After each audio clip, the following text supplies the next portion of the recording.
किसान भाइयों, अंबेडकर नगर में मिनी सेंटर ऑफ एक्सीलेंस खुल चुका है। हमारे प्रदेश में ऐसे बहुत कम ही सेंटर हैं और अंबेडकर नगर में खुला है तो किसान भाइयों को इसका भरपूर फ़ायदा मिलने वाला है। उद्घाटन अभी पिछले 1-2 महीने के अंदर ही इसका हुआ है और यहाँ पर प्रक्रिया शुरू हो चुकी है।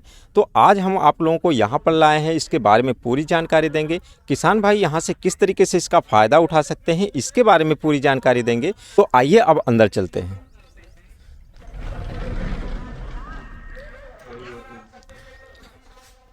किसान भाइयों, यहाँ पर देख सकते हैं, यहाँ पर एंट्री के समय काफ़ी कुछ मशीनें लगी हुई हैं और यहाँ इसकी जो देख रेख भाई साहब करते हैं, पहले हम इनकी जानकारी लेंगे। किसान भाइयों को आप अपना परिचय दीजिए। हम दो नाथ माली हैं, यहाँ जो है कार्यरत हैं। राजकीय पौधशाला सीमई कार्यरत शिव बाबा। तो जैसा कि ये जो संस्थान है, ये राजकीय पौधशाला जो सीमई कारीरात में है, शिव बाबा जो संस्थान है, इसी के पीछे ये बना हुआ है, रेलवे लाइन के पास में। तो किसान भाई यहाँ पर आप इसका पता जान सकते हैं, आप यहाँ पर आ सकते हैं। तो यहाँ पर कैसे क्या प्रक्रिया होती है, पहले तो आप ये बताइए कि ये जो सिस्टम लगा हुआ है, किसानों के लिए इसमें क्या फ़ायदा है, यहाँ पर क्या चीज़ होता है जिससे किसान फ़ायदा उठा सकते हैं।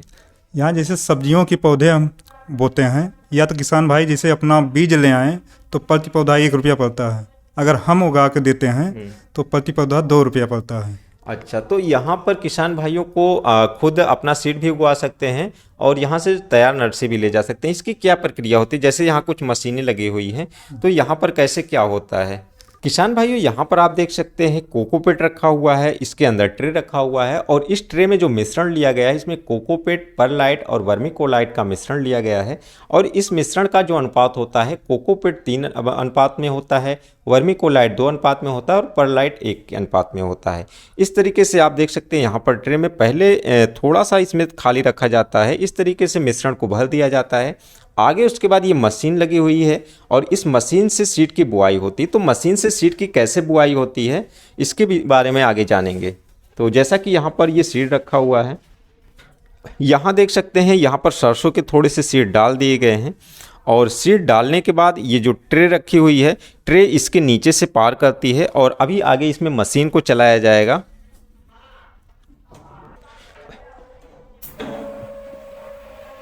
तो यहाँ देख सकते हैं मशीन चल गई है और इसमें हर एक होल में सीड की बुआई हो रही है।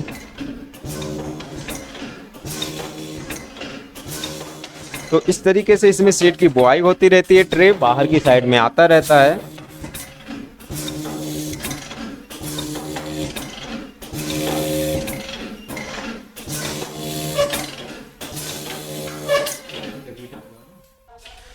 जैसा कि यहाँ पर सीड रखा हुआ है और वैक्यूम के माध्यम से यहाँ पर एक एक सीड इस होल के, इसमें जो पिन बने हुए हैं, इसके होल से एक एक सीड उठता है, आगे इस वाले दूसरे साइड के होल से नीचे जाता है और यहाँ पर जो इसकी मशीन लगी हुई है, नीचे की साइड के जो यहाँ पर ये पॉइंट लगे हुए हैं, इसके माध्यम से कोकोपीट में इसमें इसकी बुआई होती है। आप नीचे देख सकते हैं, ये छोटे छोटे पिन लगे हुए हैं, तो यहाँ से इसकी जो है कोकोपीट के अंदर बुआई होती है।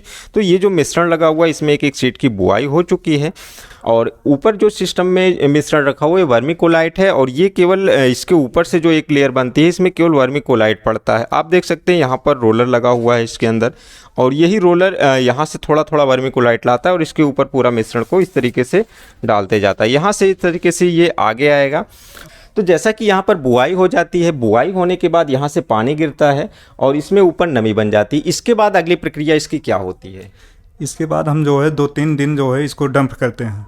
जब अंकुरित हो जाता, मुँह फुट जाता, तब ले जाके चैम्बर में जो है हार्ड चैम्बर में लगाते हैं। तो आगे हम देखते हैं इसमें चैम्बर में क्या होता है, क्योंकि यहाँ पर बुआई के बाद 3 दिन रख दिया जाता है ताकि उसमें से सीड का जो है अंकुरण स्टार्ट हो जाए। फिर आगे क्या करते हैं, इसको आगे लाकर चैम्बर में रख देते हैं और चैम्बर में आप देख सकते हैं इस तरीके से यहाँ पर क्या इसकी प्रक्रिया होती है। तो जैसा कि यहाँ पर चैम्बर में काफ़ी कुछ नर्सरी तैयार की गई हैं, तो चैम्बर में रख देने के बाद इसमें आगे क्या किया जाता है, काफ़ी कुछ यहाँ पर सिस्टम ऊपर भी लगा हुआ है। तो इसमें चैम्बर में रखने के बाद इसमें जो है इन सब मशीनों का क्या रोल होता है, कब कब आप चलाते हैं। जैसे इसका हम टेम्परेचर जो है इस समय जो है 30-32 करते हैं। अच्छा, ये ऑटोमेटिक कूलर लगे हैं, जिसे उसके ऊपर टेम्परेचर गया तो अपने आप जो है गर्मी निकाल देता है। तो यहाँ पर इस साइड में आप देख सकते हैं, ये ऑटोमेटिक कूलर लगे हुए हैं जब तापमान ज़्यादा हो जाता है तो अपने आप से ये कूलर चलने लगते हैं और तापमान को ये कंट्रोल करके 30 से 32 डिग्री पर लाते हैं। किनारे की साइड में जैसा हम देख रहे हैं यहाँ पर जाली लगी हुई है, कुछ यहाँ पर लोहे के एंगल लगे हुए हैं और यहाँ पर इस समय ये खुला हुआ है। इसका क्या रोल होता है? जैसे लाइट चली गई, ये इमरजेंसी व्यवस्था है कि थोड़ा खोल देते हैं। अच्छा, तो टेम्परेचर मेन रखे रहता है। तो जैसे कि यदि लाइट नहीं है और तापमान बढ़ रहा है तो किनारे की साइड से एक तो इस साइड में लगा हुआ है और दूसरा उस साइड में लगा हुआ है। इन दोनों साइड से जब यहाँ पर खिड़की खोल दिया जाता है, बाकी यहाँ पर इंसेक्ट नेट लगे हुए हैं ताकि खिड़की खोलने के बाद भी कोई कीड़े अंदर ना आए, तो यहाँ पर तापमान को इस तरीके से मैनेज किया जाता है। और यहाँ पर जो नर्सरी का जमाव है ये कितने दिनों के बाद होने लगता है? ये जो 1 हफ्ते में लगभग जमाव हो जाता है, होने लगता है। तो 1 हफ्ते में इसका जमाव होने लगता है। इसके बाद आप यहाँ पर और क्या क्या करते हैं? कैसे कैसे आप पानी देते हैं और क्या दवा देना होता है? पानी जो हम ये फुहारे लगे हैं, फुहारे द्वारा देते हैं सुबह शाम। तो जैसा कि देख सकते हैं आगे वहाँ पर फुहारा लगा हुआ है, चल के आगे उधर देखते हैं। तो जैसा कि किसान भाइयों आप यहाँ पर देख सकते हैं इधर फुहारा लगा हुआ है, इसमें 3-3 नोजल लगे हुए हैं। तो यहाँ पर जब इसमें सिंचाई करनी होती है तो इसको ऑन कर दिया जाता है और जनरेटर की व्यवस्था होती है। लाइट कट जाने के बाद तो आप जनरेटर से भी इसको कंट्रोल किया जा सकता है। तो ये आगे आता रहेगा और पौधों के ऊपर पानी पड़ती रहेगी। तो यहाँ पर अभी जो नर्सरी तैयार की गई है ये कौन कौन से पौधों की नर्सरी है? अभी आप ये वाली कौन सी नर्सरी है? ये नेनुआ है। ये नेनुआ है। और कौन कौन से पौधों की नर्सरी यहाँ पर तैयार है अभी? लौकी है, कोहड़ा है और लोबिया है, खीरा है, सरपुतिया है। तो यहाँ पर इस समय लौकी, कोहड़ा, नेनुआ, सरपुतिया, तरोई इन सब की नर्सरी तैयार है। अच्छा, करेला की भी बुआई हो चुकी है। तो यहाँ से अभी जो आप देख सकते हैं ये कितने दिनों की नर्सरी है और कितने दिनों में ये ट्रांसप्लांट के लिए तैयार हो जाएगी? ये जो लगभग तैयार है, 1 हफ्ते में बिक्री के लिए तैयार है एकदम। अच्छा, तो ये आप नर्सरी देख सकते हैं किसान भाइयों, ये बिक्री के लिए बिल्कुल तैयार है। आप यहाँ से ले जाकर आप अपना एक सीधा खेत में इसका ट्रांसप्लांटेशन कर सकते हैं।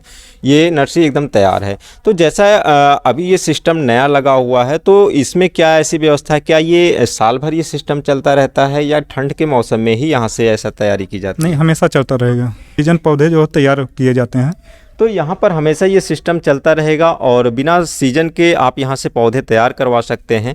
क्योंकि जब ठंड का मौसम रहता है या बरसात का मौसम रहता है तो किसान भाई नर्सरी अच्छे से नहीं तैयार कर पाते हैं, काफ़ी समस्याएं आती हैं। तो इस सिस्टम में आप नर्सरी यहाँ से तैयार करवा सकते हैं। इसमें क्या ऐसी प्रक्रिया होती है, किसान भाई आएंगे तो किससे बात करेंगे? और सीड अपना लाना चाहें तो क्या वैसे भी इसकी तैयारी करवा सकते हैं? हाँ, सीड अपना लाना चाहते हैं तो प्रति पौधा 1 रुपये पड़ेगा। अगर पौधे केवल लेना है तो 2 रुपये पौधे पड़ेगा यहाँ। तो इसमें इसके लिए किससे बात करनी होगी? यहाँ पर इसकी अथॉरिटी किसके पास है? अब यहाँ जैसे हम हैं, दोनाथ हैं और नहीं तो साहब यहाँ रहते हैं। अच्छा। यहाँ तो नहीं, ऑफिस पे रहते हैं। यहाँ जैसे हम ही मिलते हैं ज़्यादातर। तो ऑफिस इसका अभी कहाँ पर है? ऑफिस अम्बेडकर पार्क जो है। अच्छा, तो किसान भाइयों इसकी जो मेन ऑफिस है, जो जिला कृषि उद्यान विभाग की ऑफिस है, आप वहाँ से पहले संपर्क कर सकते हैं। नहीं तो सीधे इन भाई साहब से भी संपर्क कर सकते हैं, यहाँ पर अपना सीड दे सकते हैं, उसकी नर्सरी यहाँ से तैयार करवा सकते हैं। किसान भाइयों इसी के बगल में एक और सिस्टम लगा हुआ है। ये तो पूरा पॉली हाउस का सिस्टम है जहाँ से तापमान को कंट्रोल किया जाता है। ये हॉट चैम्बर कहा जाता है क्योंकि यहाँ पर जो बाहर का तापमान है उससे ज़्यादा गर्मी होती है और आप लोगों को दिख भी रहा होगा गर्मी के जो पसीने हैं हम लोगों के चेहरों पर आ रहे हैं। बगल का एक जो सिस्टम है वहाँ पर ग्रीन हाउस लगा हुआ है, वहाँ पर नॉर्मल तापमान बना होता है।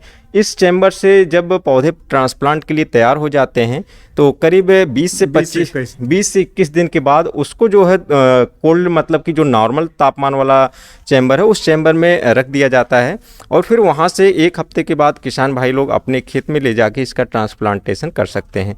तो हम ले चलते हैं आप लोगों को दूसरे चैम्बर में।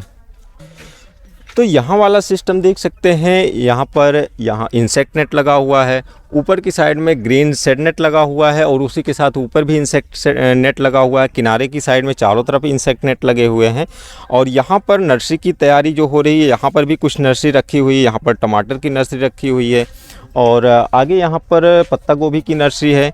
तो यहाँ पर आप देख सकते हैं तरबूज की नर्सरी है। तो ये तरबूज की नर्सरी क्या आपने खुद तैयार की या किसी किसान भाई का डिमांड था? किसान भाई का। तो यहाँ पर किसी किसान भाई का डिमांड था। कौन सी वैरायटी है ये? सरस्वती। तो जैसा कि नो न्यू सीड्स का सरस्वती तरबूज आती है जिसकी डिमांड मार्केट में काफ़ी अधिक है, तो यहाँ से किसान भाई ने इसकी नर्सरी तैयार करवाया है। और अभी ये कितने दिन के पौधे हो गए हैं? ये जो है 20 से 21 दिन है, 21 दिन। ये 21 दिन के पौधे हो चुके हैं और अभी करीब 25 से 30 दिन के बीच में इसका ट्रांसप्लांटेशन होगा। तो किसान भाई नर्सरी लगाने लायक तैयार है। तो लगाने लायक तैयार है। करीब 5-6 दिन के बाद अपना किसान भाई आएंगे और इसकी अपना ट्रांसप्लांटेशन करेंगे। इस सिस्टम में भी आप देख सकते हैं पीछे की साइड में सिंचाई के लिए वही व्यवस्था लगी हुई है। ऑटोमेटिक यहाँ पर सिंचाई होती है, सुबह शाम यहाँ पर पानी दिया जाता है। तो किसान भाइयों काफ़ी अच्छी व्यवस्था है जो कि हमारे अंबेडकर नगर ज़िले में शुरू हो गई है। आप बिना मौसम की जो सब्जियों की बुआई करते हैं, जमाव कम आता है तो वहाँ पर भी दिक्कत आती है। तो आप सीधी बुआई किए हैं, बीच में जमाव कम आया, उसके लिए भी आप नर्सरी ले जाकर लगा सकते हैं। बिना मौसम में आप अगेती फसल लेना चाहते हैं तो वहाँ पर भी आप यहीं से नर्सरी तैयार करके अपने खेतों में बुआई करवा सकते हैं। तो ये एक काफ़ी अच्छा सिस्टम है, तो इसका किसान भाई आप पूरा फ़ायदा उठा सकते हैं। यहाँ की लोकेशन क्या है, एड्रेस क्या है, इसको हम डिस्क्रिप्शन बॉक्स में दे देंगे। और हमारी आज की वीडियो आप लोगों को कैसी लगी कमेंट बॉक्स में ज़रूर बताएं। वीडियो अच्छी लगी हो तो लाइक करें, दोस्तों में शेयर करें और एक नए वीडियो के साथ जल्दी आप लोगों से मुलाकात होगी। तब तक के लिए नमस्कार।